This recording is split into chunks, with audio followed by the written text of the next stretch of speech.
So now we're going to use our constant acceleration motion model to describe different physical systems and to find out certain things about those systems. Over here are the four basic equations that make up constant acceleration.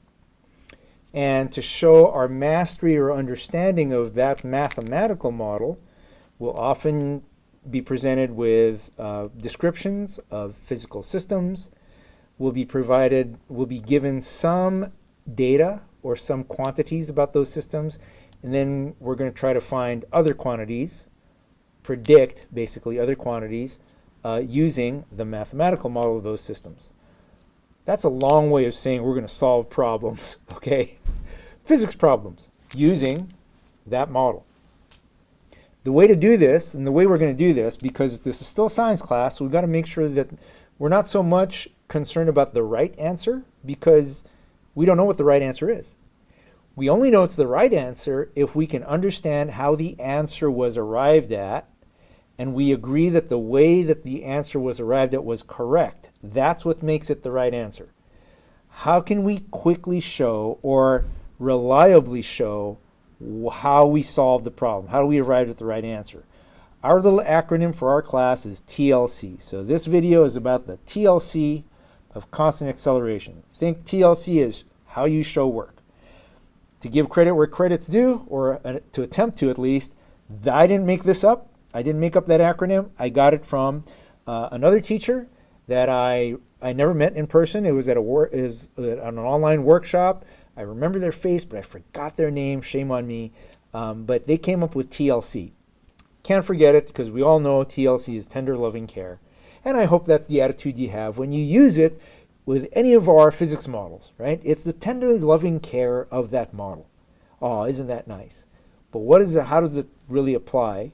How do we use, what makes up TLC? Like, what does it look like?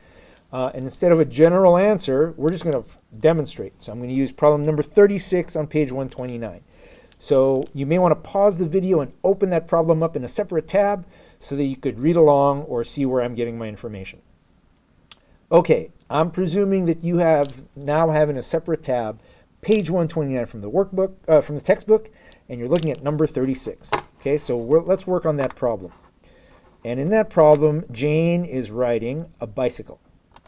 So she is riding a bicycle at 10 meters per second, and when she begins to decelerate at 1.5 meters per second, there are two questions. How long will it take Jane to stop? And how far will she have traveled in this time? So we're looking for time to stop. So how long will it take time to stop? So this is my little scratch work here. This is not really part of TLC. And I want to know how far she traveled. Okay. So if we look at TLC, what does that stand for? In our approach to showing work or explaining to the reader, conveying to the reader how we use these models, in this constant acceleration model, but we're going to learn some others. How do we use this model to answer those questions, figure out how long it took Jane to do that and how far she traveled?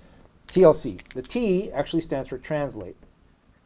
This is by far the most difficult of the steps because it's the one that uses physics knowledge the most.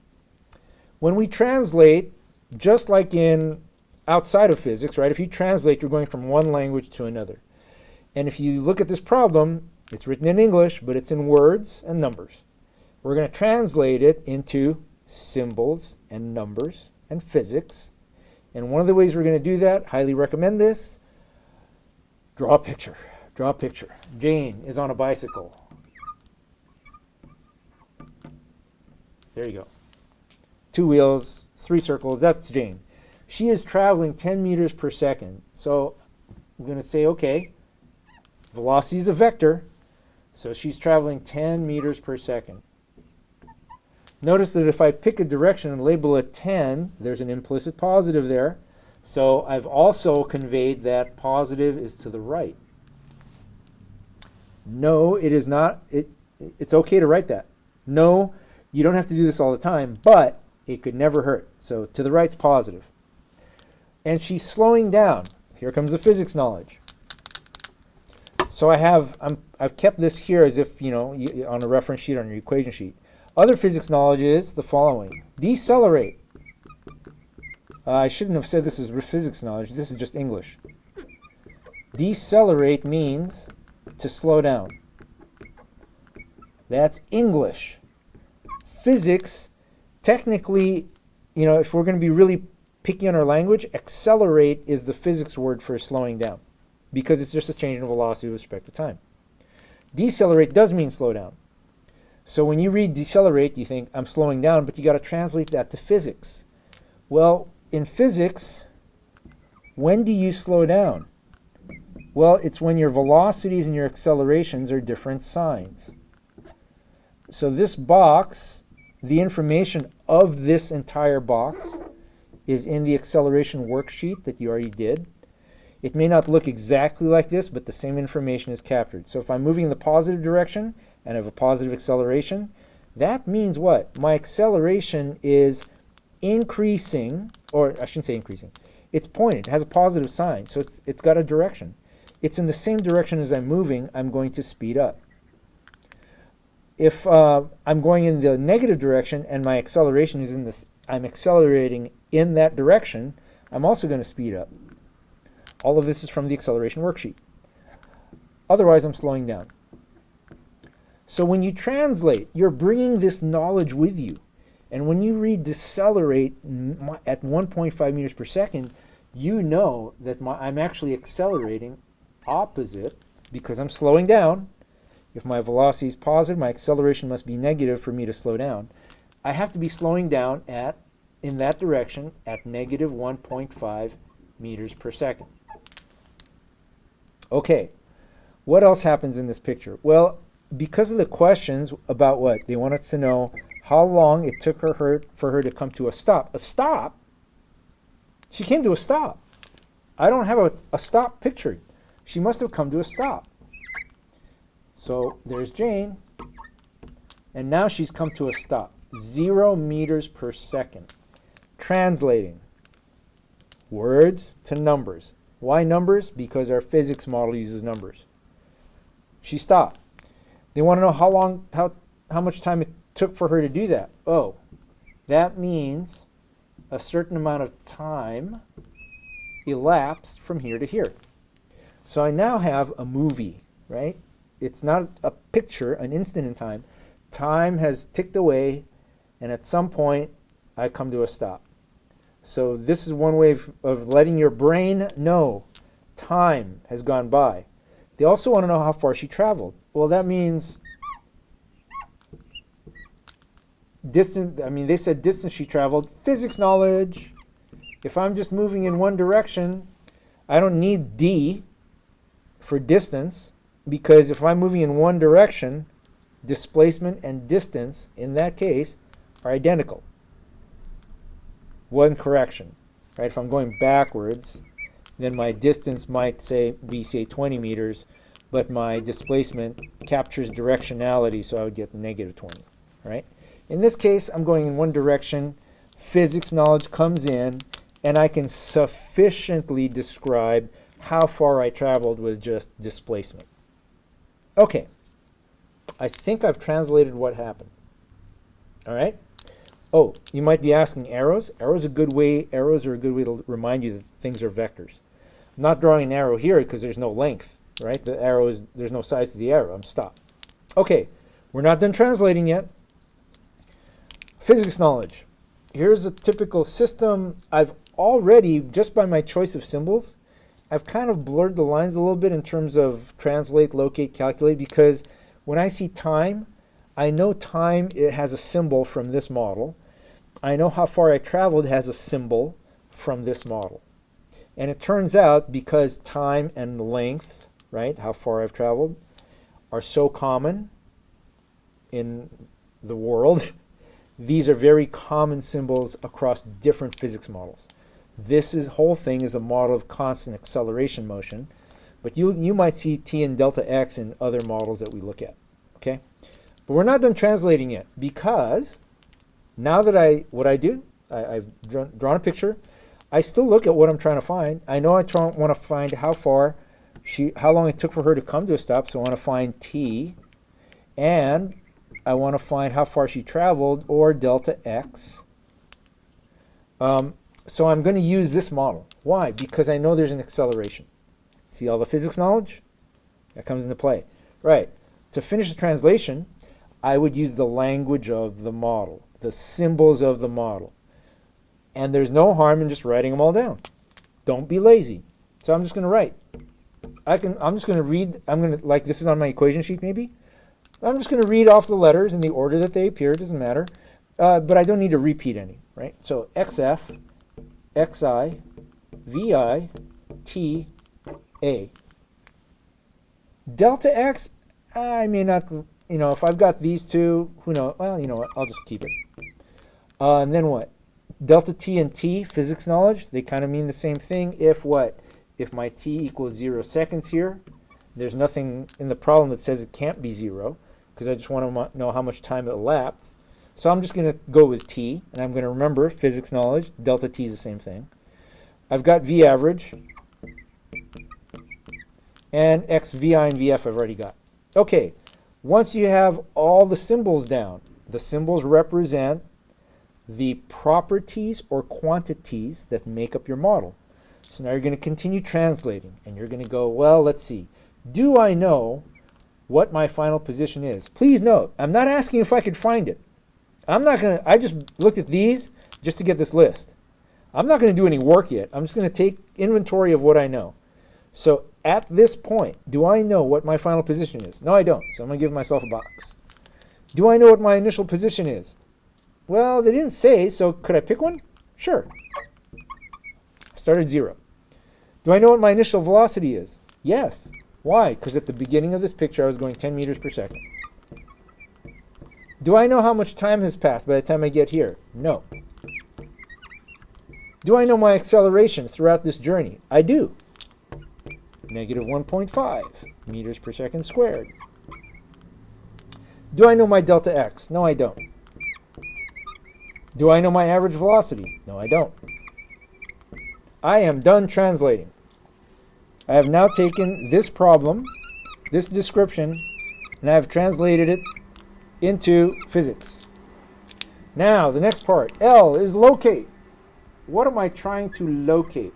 What you're locating now, can you see that based on the problem and maybe the physics model we're looking at, I've sort of located, what I'm locating is my equations.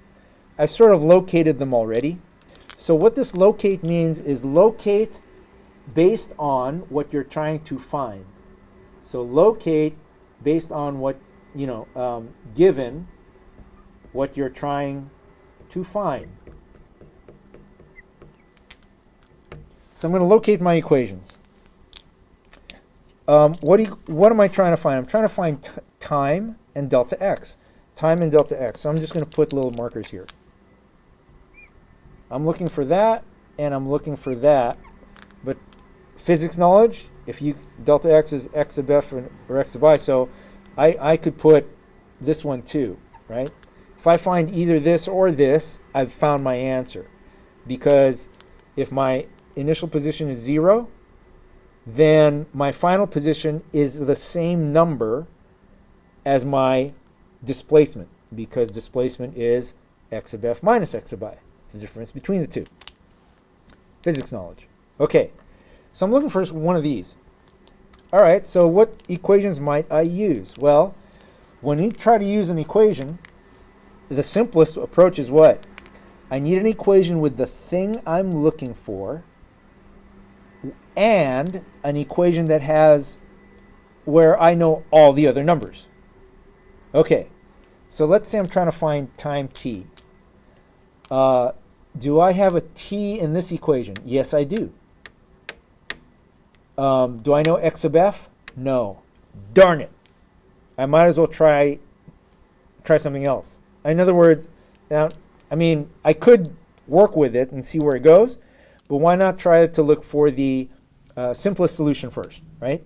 The simplest is, again, find the equation that has the thing you're looking for, and you know all the other numbers. So I'll look at my next equation. So this one doesn't work because I don't have x sub f. I'm trying to find t. I don't know x sub f. That's two unknowns. Let's try something else. Let's try the next equation. Do I have vf? Oh, I didn't write those down. Shame on me. vf, I wasn't done translating. My final velocity is 0. My initial velocity is 10. Oh no, I got my initial velocity there. But I didn't write down my final velocity. My final velocity is 0. So do I have my final velocity? Yes. Do I have my initial velocity? Yes. Do I have my acceleration? Yes. Do I need t? Yes, t is what I'm trying to find. So when we locate, we let the reader know we've located an equation. How? We write the equation. Remember, this is on an equation sheet. So if this is your work on this part of the board, you haven't conveyed to the reader what physics you're reading. You're going to do that right now.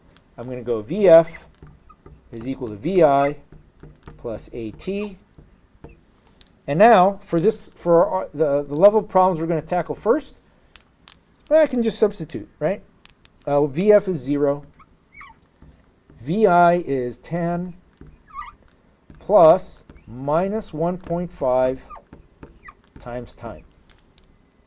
You do your algebra if you need to, but then you eventually write down something that will help the reader verify your work. So you don't just write this and then t equals your answer.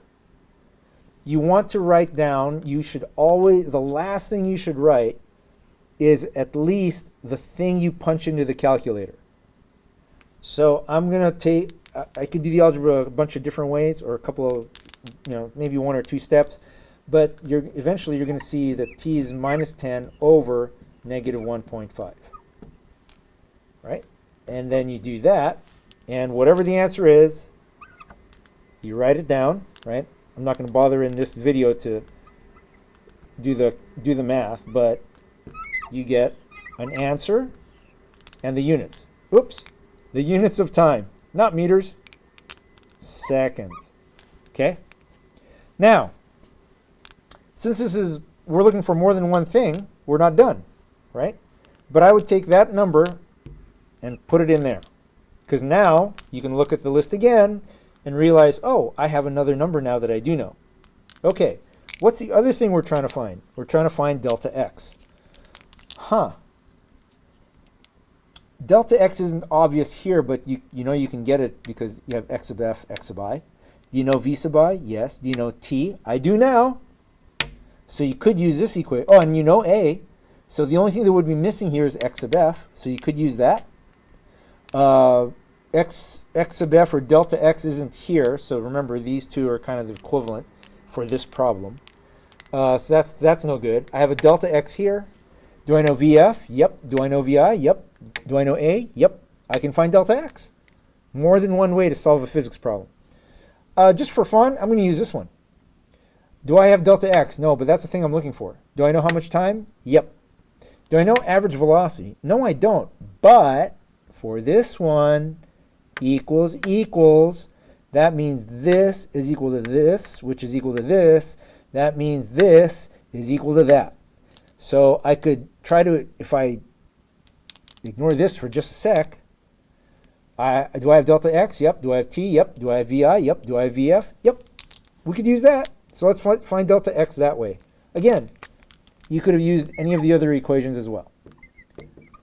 So I'm going to write it this way. I'm going to go delta x over delta t.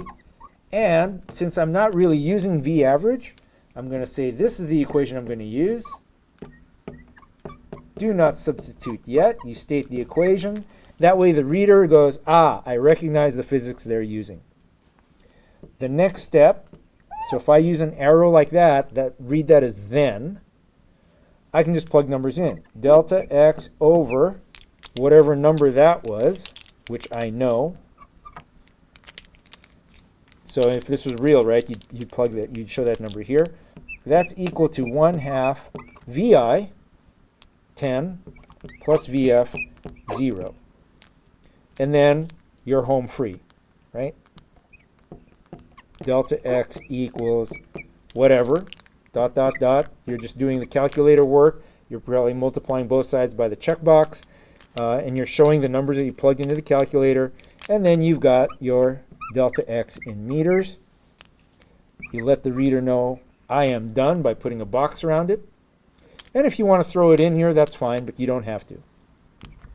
So that's an idea of what you can expect now. Whenever I say TLC, okay, using TLC, that means you have what? Translate, locate. Oh, and I should have mentioned what happened to the C. The C is whenever you calculate.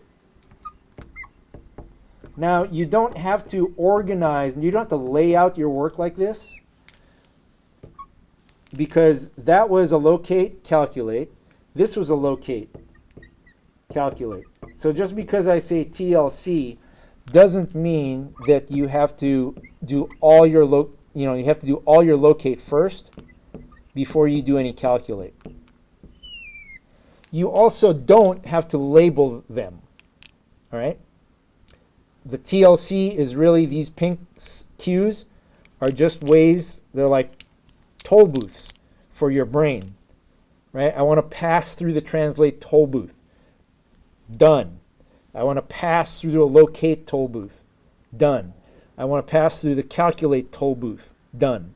So if you drive physics through those toll booths, you'll have an organized way, not only to think, I mean, really importantly, to organize your thoughts. What am I trying to do? Translate. What am I trying to do? Locate. What am I trying to do? Calculate.